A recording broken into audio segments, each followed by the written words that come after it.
Hi, I'm Andy, and this is my lesson on polymorphism in Java. In this lesson, I'll discuss what polymorphism is and how you can use it in your programs. Let's get started.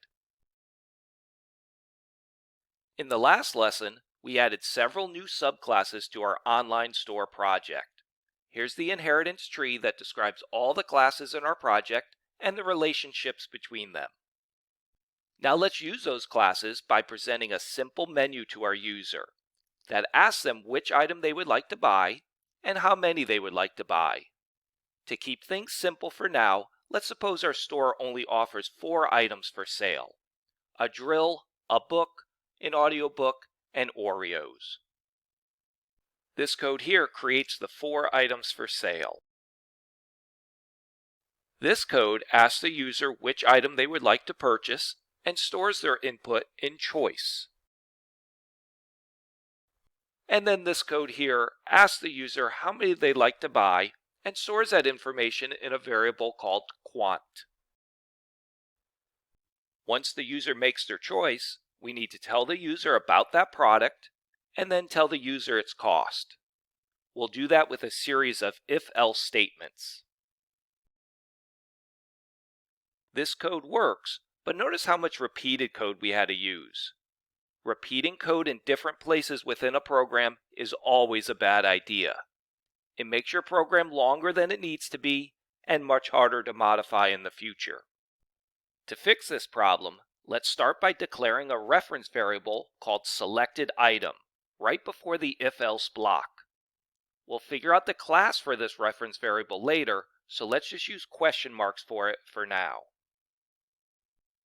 Then, in the if-else block, we can make that variable a reference to whatever object the user chooses.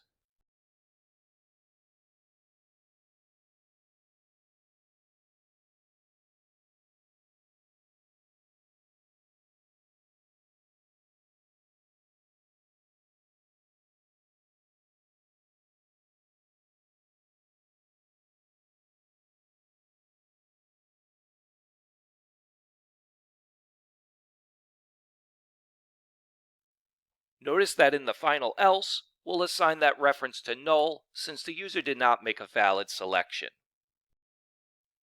After the if-else block, as long as the reference isn't null, we can print that chosen item's information and cost, like this.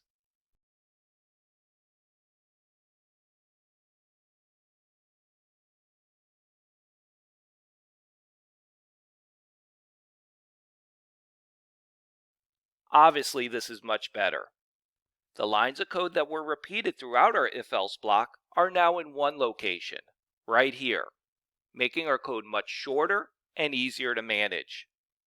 The question now is, what do we put for these question marks? The problem is that the class type for selected item depends on what happens when the program runs and the user makes their choice. The solution to this problem is quite ingenious.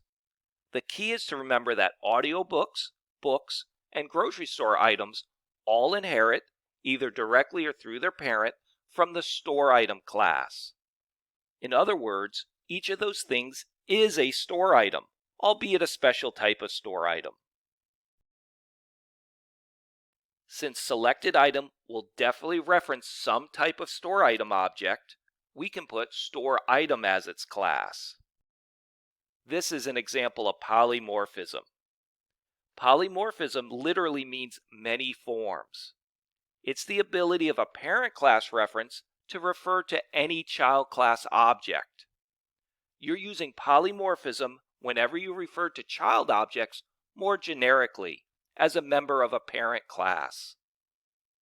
And remember why it's so useful. It allowed us to greatly consolidate and simplify our code. It also allows us to easily extend our program in the future. By using polymorphism, we can easily add new items to our store without having to add too much code here. Let's run the program a few times and make sure it works correctly.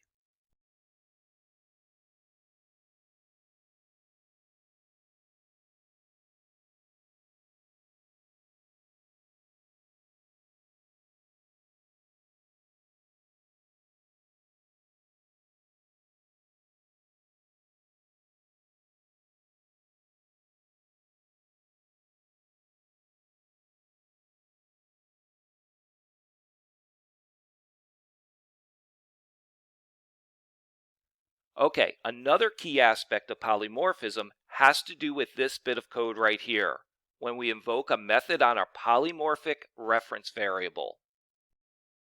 Suppose the user chooses to purchase an audiobook. That means that when this bit of code executes, selected item, which is a store item reference, actually references an audiobook object. So here's the question. Which version of getCost executes? The one in the store item class or the one in the audiobook class? The answer is that since, at this moment, selected item references an audiobook object, it is the audiobook's version of the getCost method that gets invoked. And thank goodness it works that way. Otherwise, the program wouldn't calculate the cost correctly for the chosen item. So remember, whenever you invoke a method on a polymorphic reference variable, the class type of the actual object it references determines which version of that method executes. In fact, the same thing happens here when we implicitly invoke toString on our item. The toString method associated with the object's class is the one that executes, which is, of course, exactly what we want to have happen. Before wrapping up, let's comment out our program and add just a few lines of code. I want you to predict if this program will work, and if so, what will be its output.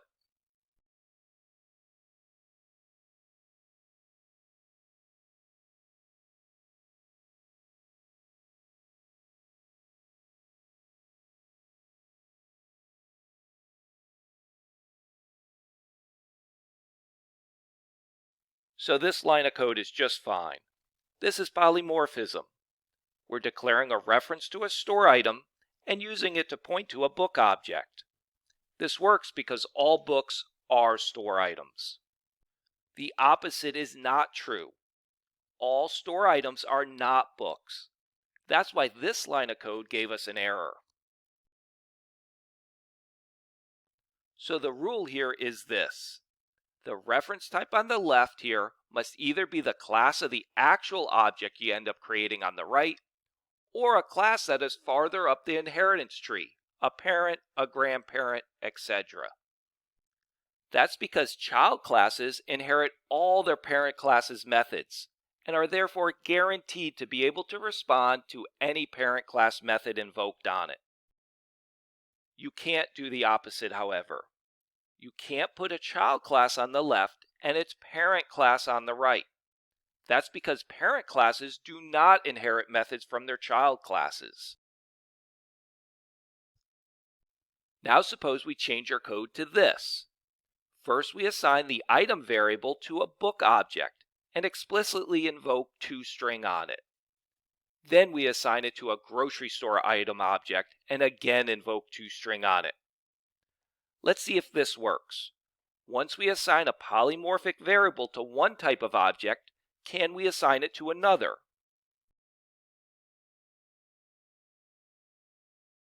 So it did work. That's the whole idea of polymorphism. Once you declare item to be a store item, it can then refer to any type of store item in the future. And what's really nice is that the correct toString method was executed depending on the type of object that was being referenced at the time the method was invoked. And that wraps up this lesson on polymorphism in Java. I'm Andy. Thanks for watching and coding with me today.